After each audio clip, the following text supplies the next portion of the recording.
Alkisah di zaman sebuah dinasti kerajaan di Cina, hiduplah seorang kakek tua. Dia sangat miskin. Akan tetapi raja-raja di istana iri kepada si kakek tua ini. Usut punya usut, irinya para raja dikarenakan si kakek memiliki seekor kuda putih yang sangat indah. Kuda yang seperti ini belum pernah ada sebelumnya. Maka dari itu raja ingin membeli kudanya dan dia menawarkan hadiah yang sangat besar kalau si kakek mau menjual kudanya. Sayangnya tawaran dari raja pun ditolak oleh si kakek. Raja pun memberikan tawaran kedua yang lebih besar, dan lebih menggiurkan yaitu si kakek diangkat menjadi bangsawan. Akan tetapi si kakek mengatakan, "Kuda ini bukan kuda bagiku, dia sudah seperti anggota keluarga. Bagaimana bisa aku menjual anggota keluargaku?" Melihat jawaban si kakek yang tetap tidak mau menjual kudanya, membuat para tetangganya gemas dan emosi jiwa. Mencoba meyakinkan si kakek untuk menjual kudanya, tetapi si kakek tetap tidak mau menjual.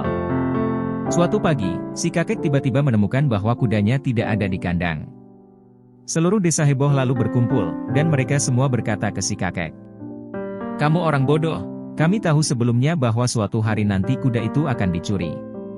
Kamu itu sangat miskin jadi akan lebih baik menjualnya saja. Kamu bisa mendapatkan harga berapapun yang kamu mau, karena raja sudah kesemsem sama kudamu.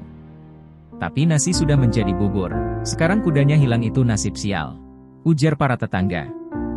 Mendengar omongan para tetangganya, si kakek berkata, "Jangan terlalu jauh mikirnya, cukup bilang saja bahwa kudanya tidak ada di kandang. Lalu apakah itu nasib sial, atau malah keberuntungan tidak ada yang tahu." Orang-orang tertawa karena si kakek tidak mengikuti saran dari mereka. Padahal si kakek tinggal selangkah lagi akan hidup dalam kekayaan, hanya dengan menjual seekor kuda. Tetapi nyatanya si kakek melewatkan momen sekali seumur hidup ini. Waktu demi waktu berlalu. Setelah 15 hari dari kejadian tersebut, tiba-tiba suatu malam kuda putih itu kembali. Ternyata dia tidak dicuri. Dia hanya kabur ke hutan belantara. Dia tidak hanya kembali sendirian tapi membawa 12 ekor kuda liar cantik lainnya. Mengetahui kejadian tersebut, penduduk desa berkumpul lagi dan berkata kepada si kakek, "Wow, ini keberuntungan yang luar biasa." Si kakek berkata, "Lagi-lagi kalian berpikir terlalu jauh. Katakan saja kuda itu kembali dan membawa 12 kuda lainnya. Tetapi jangan menilai apakah itu keberuntungan atau nasib buruk. Karena tidak ada yang tahu." Kali ini orang-orang diam. Mereka tahu jika kuda-kuda cantik yang liar ini dilatih, maka akan menjadi jinak dan bisa dijual dengan harga yang mahal. Si kakek hanya memiliki satu orang anak laki-laki yang masih muda. Anak itu mulai melatih kuda-kuda liar tersebut. Suatu hari saat melatih kudanya, dia terjatuh dan kakinya patah. Orang-orang berkumpul lagi dan mereka langsung memberikan penilaian dengan berkata, "Kasihan sekali satu-satunya orang yang mengurusmu di hari tua yaitu putra tunggalmu, telah kehilangan kakinya. Ini adalah nasib buruk." Si kakek menjawab, "Jangan terlalu jauh, katakan saja bahwa anakku telah patah kakinya. Apakah itu nasib buruk atau keberuntungan, tidak ada yang tahu." Kebetulan setelah beberapa minggu, setelah itu kerajaan berperang dengan kerajaan tetangga. Semua pemuda di kota diambil paksa untuk ikut militer masuk tentara. Tetapi hanya putra si kakek itu yang tidak ikut karena kakinya patah. Orang-orang kembali berkumpul. Mereka menangis karena dari setiap rumah, anak-anak muda diambil paksa dan tidak ada kemungkinan mereka kembali, karena kerajaan yang menyerang adalah kerajaan besar. Sedangkan kerajaan mereka kalah perang. Anak-anak muda mereka tidak akan kembali. Seluruh kota menangis terseduh-seduh, dan mereka mendatangi si kakek itu, dan mereka berkata, "Kamu benar, ini terbukti menjadi keberuntungan. Mungkin anakmu lumpuh tapi dia tetap bersamamu, sedangkan anak kami meninggal." Si kakek kembali berkata, "Kalian menilai anak-anak kalian telah dipaksa masuk tentara dan anakku tidak. Apakah itu sebuah keberuntungan atau nasib buruk? Tidak ada yang tahu."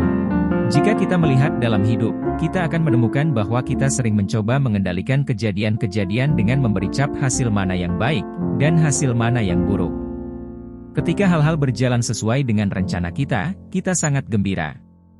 Tetapi ketika hal-hal tidak berjalan seperti yang kita harapkan, kita merasa cemas, galau, dan sedih.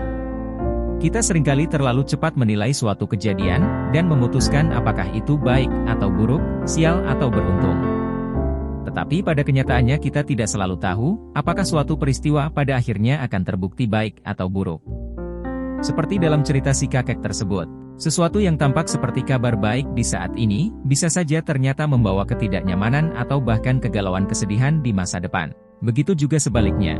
Sesuatu yang tampak buruk pada saat ini, mungkin menjadi sangat berguna di masa depan dan membawa kebahagiaan.